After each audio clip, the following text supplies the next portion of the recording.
Guys welcome back to my channel Palwal. আসলে তোমরা সবাই ভালো আছো, সুস্থ আছো। তো চলো আজ দহি ভেন্ডির রেসিপি নিয়ে এসেছি। মানে দই ভেন্ডির রেসিপিটা খেতে খুবই ভালো হয় আর খুব সহজেই কিন্তু নিরামিষ এই রেসিপিটা বানিয়ে নেওয়া যায়।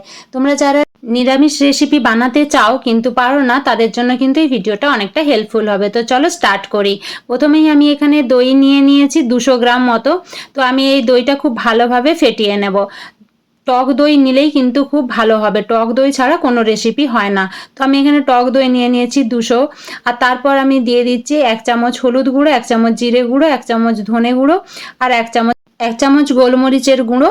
আর দিয়ে দিলাম কিছুটা পরিমাণ হাফ চামচ মতো দিয়ে দিলাম আমি গরম মশলার গুঁড়ো, স্বাদ অনুযায়ী লবণ আর একটুখানি মানে 1 চামচেরও কম দিয়ে দিলাম চিনি, কারণ এটা টেস্টটাকে ব্যালেন্স করবে। যেহেতু টক দই একটুখানি চিনি দিলে স্বাদটা ভালো হয়, খেতে অনেকটা টেস্টি হয়।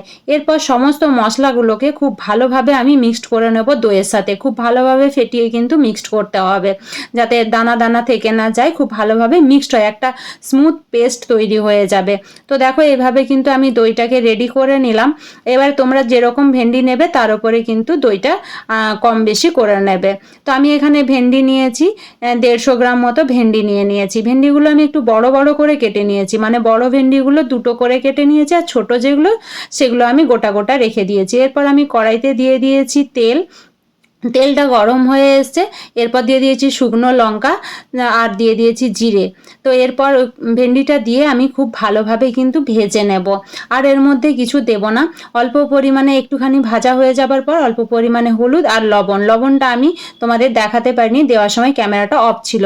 তো যাই হোক, এরপর আমি এটাকে খুব ভালোভাবে করে ভেজে নেব। এইভাবে জল টল দেওয়ার দরকার নেই, তেলের মধ্যেই কিন্তু খুব সুন্দরভাবে ভাজা হয়ে যাবে ভেন্ডি।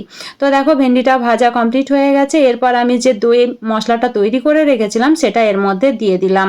দিয়ে এই বাটি ধোয়া জলটাও কিন্তু আমি দিয়ে দেবো, কারণ দই থেকে জল বেরোয়, সেই জন্য খুব বেশি জল দেওয়ার দরকার নেই। অল্প পরিমাণে বাটিটা ধুয়ে আমি জলটা এর মধ্যে দিয়ে দিলাম। দিয়ে খুব ভালোভাবে কিন্তু মিক্সড করে নেব, মানে নেড়ে নেব। নেড়ে অল্প কিছুক্ষণের জন্য 10 মিনিটের জন্য কিন্তু আমি একদম কম গ্যাসের মধ্যে রান্না করব। আর এরপরে দিয়ে দিলাম আমি কাঁচা লঙ্কা চেরা। তো এরপর দেখো ফুটে এসছে কিছুক্ষণ, 10 মিনিট ফুটে গেলেই কিন্তু রান্নাটা কমপ্লিট হয়ে যাবে। যেহেতু আমি অল্প জল দিয়েছি সেহেতু সময়টা একটু বেশি লাগলো। আর তোমরা যদি চাও জল দেবে না, জল না দিলে কিন্তু একদম তাড়াতাড়ি রান্না হয়ে যাবে 5 মিনিটের মধ্যে। রুটি, পরোটা বা ভাত সব কিছুর সাথে এই নিরামিষ দহি ভেন্ডি খেতে খুবই টেস্টি হয়। তোমরা বানিয়ে খেয়ে দেখো, খুবই টেস্টি হবে, খুবই ভালো লাগবে খেতে। নিরামিষ দিনে এই সুন্দর রান্নাটি খুবই ভালো লাগবে তোমাদের। যদি তোমাদের ভালো লাগে বা হেল্পফুল মনে হয় তাহলে লাইক, কমেন্ট, শেয়ার, সাবস্ক্রাইব করে চ্যানেলটিকে এগিয়ে যেতে সাহায্য করবে। আর কে কে বানিয়ে খেয়েছো সেটাও কিন্তু কমেন্ট করে জানাবে। খেতে খুবই টেস্ট হয়েছে, তাই তোমাদের সাথে আমি শেয়ার করলাম। আশা করি তোমাদের ভালো লাগবে। দহি ভেন্ডির রেসিপি তোমাদের কীরকম লেগেছে সেটা কমেন্ট করে জানিও।